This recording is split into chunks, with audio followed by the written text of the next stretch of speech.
Hello everyone, আজ একটি ঐতিহাসিক জমিদার বাড়ির গল্প শোনাবো। যদিও এই জমিদার বাড়ির সম্পূর্ণ ইতিহাস আমারও জানা নেই।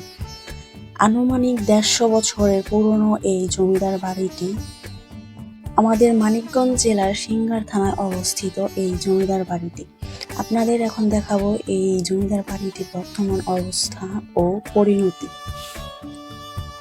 সবুজে ঘেরা নিরিবিলি পরিবেশে অবস্থিত এই জমিদার বাড়িটি। শুরুতে আমি চলে গেলাম এই 150 বছরের পুরনো কুয়োতে। এই কুয়োর পানি নাকি সবাই সরবরাহ করে পানি পান করতেন। চারদিকে এই বিশাল বিশাল গাছের ছায়ায় ধ্বংসা পর্যায় শেষে দাঁড়িয়ে আছে এই জমিদার বাড়িটি। লাল ইটের দেহ নিয়ে কোনো মতে এখন দাঁড়িয়ে আছে এই বাড়িটি। গোপালচন্দ্র রায় নামে একজন ব্যক্তি এই জমিদার বাড়িটি নির্মাণ করেন। যদিও এই ইতিহাসের কোনো প্রমাণ নেই, অনেকেই একে কালীপদ ঠাকুর নামেও ডাকেন। দেশ ভাগাভাগির সময় কালীপদের 13 ভাই ভারতে চলে যান আর উনি একাই বাংলাদেশে থেকে যান।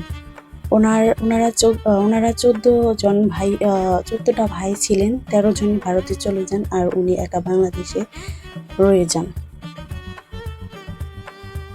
বাড়িটির ছাদগুলো ঘষে ঘষে পড়েছে, দেওয়ালগুলো ঘষে ঘষে পড়েছে, এমনকি দেওয়ালে শিউলি জমে গেছে। একদম ময়লা আবর্জনায় ভরে আছে এই বাড়িটি। এই বাড়িটির 6টি বিশেষ কক্ষ রয়েছে, তার সাথে রয়েছে বারান্দা। আর এত সুন্দর করে এই বাড়িটি নির্মাণ করা হয়েছিল, সব এখন ধ্বংসাপর্যায় শেষে।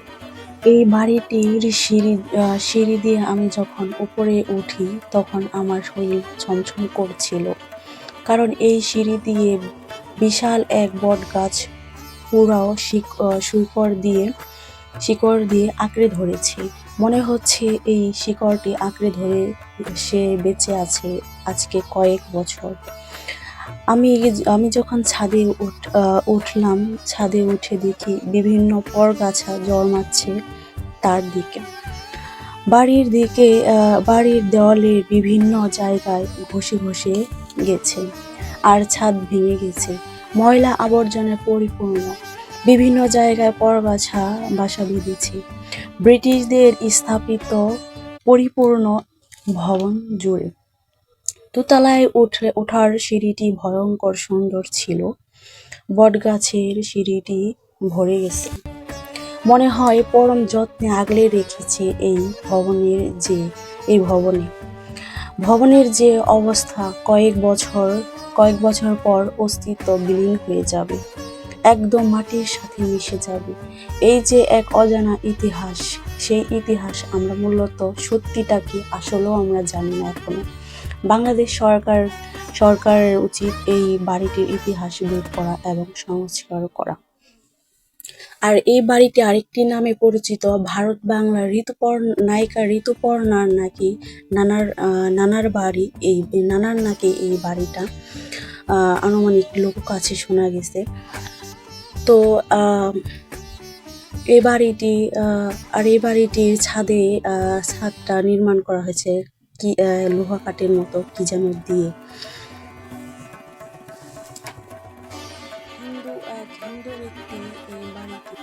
বাড়িটি নির্মাণ করেন।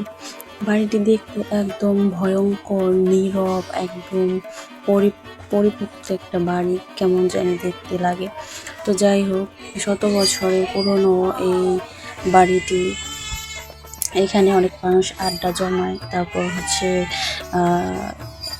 গল্পগুজব করে। এই জমিদারদের এখন কোনো অস্তিত্ব নেই। তো আজকের ভিডিও কেমন লাগলো সবাই কমেন্ট করে